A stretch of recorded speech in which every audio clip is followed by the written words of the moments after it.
Hello and welcome. Today we are diving deep into one of the most transformative technologies out there, generative AI. We're going to cut right through all the hype and give you a super clear strategic guide on what it is, how it actually works, and, the most important part, how you can really use it. Okay, so let's start with a question I hear all the time. Isn't this whole thing just a smarter chatbot? And look, it's a fair question, but the answer is a huge, resounding no.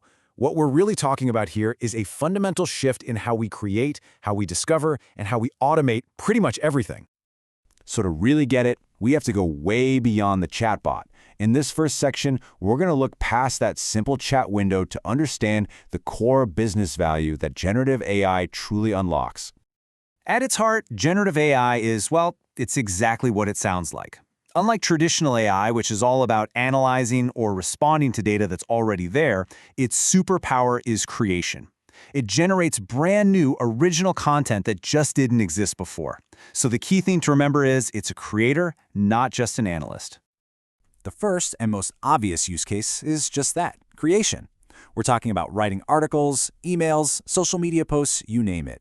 It can generate code in all sorts of programming languages or even create these photorealistic images of new product prototypes from nothing more than a text description. It's pretty wild. Now, beyond creating new stuff, it's also incredibly powerful at condensing information that already exists. Think about all the time we spend reading long documents or reports. Gen AI can take all of that and just distill it down to the key takeaways in seconds. That's a massive efficiency booster right there. It's also a fantastic tool for discovery. By sifting through enormous data sets, it can uncover hidden patterns, trends, and insights that a human being could easily miss. This can help you understand your customers, your market, your whole operation on a much, much deeper level. And finally, automation. This is where it can really be a game changer for workflows. It can handle all those repetitive tasks like answering routine customer questions or documenting processes. And what this does brilliantly is it frees up your team to focus on the more strategic, high-value work. Okay, so that's the why.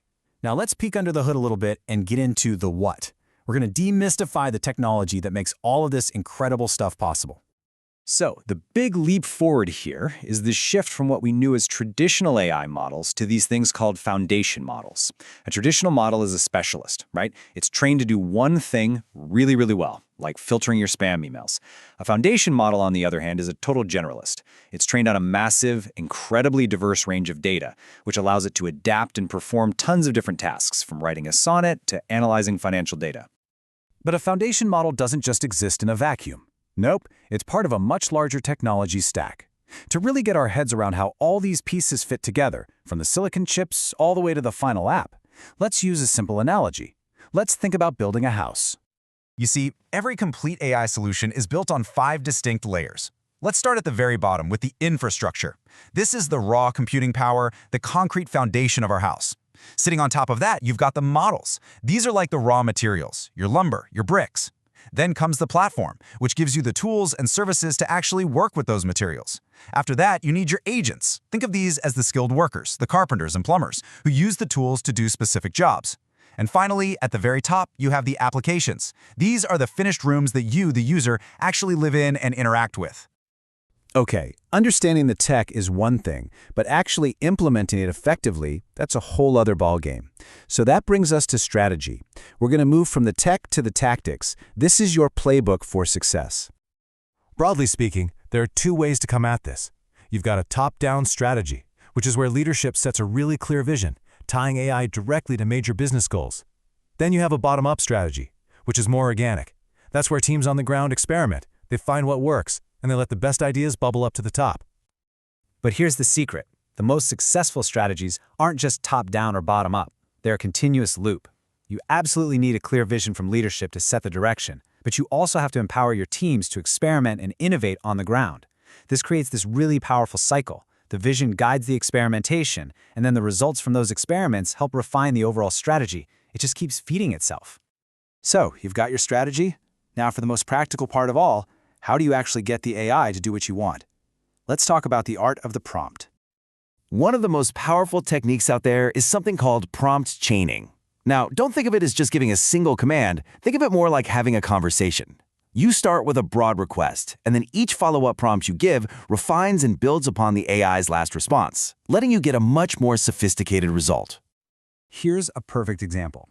You might start by asking for some general marketing ideas. Then, once the AI gives you a few, you chain your next prompt, saying something like, okay, let's focus in on that content marketing strategy. Now, develop a content calendar for the next 3 months. See? You're guiding the conversation step by step toward a really specific, actionable outcome. This is how you go from a vague idea to a detailed plan. Another fantastic technique is role prompting. This is where you literally tell the AI who it should be.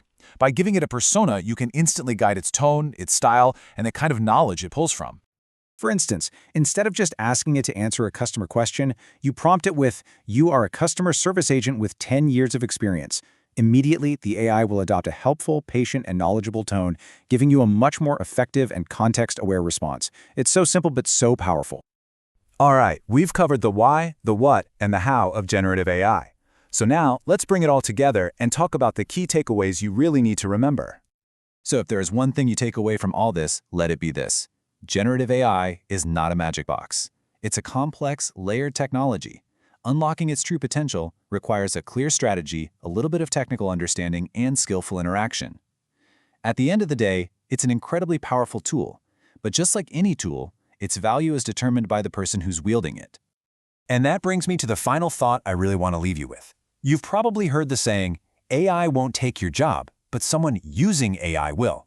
This technology is quickly becoming a fundamental skill, just like using a computer or the internet became. So the question isn't if this is going to impact your work, it's how you're going to adapt and start using it to your advantage. And the only real question left is, how will you start? Thanks so much for joining me.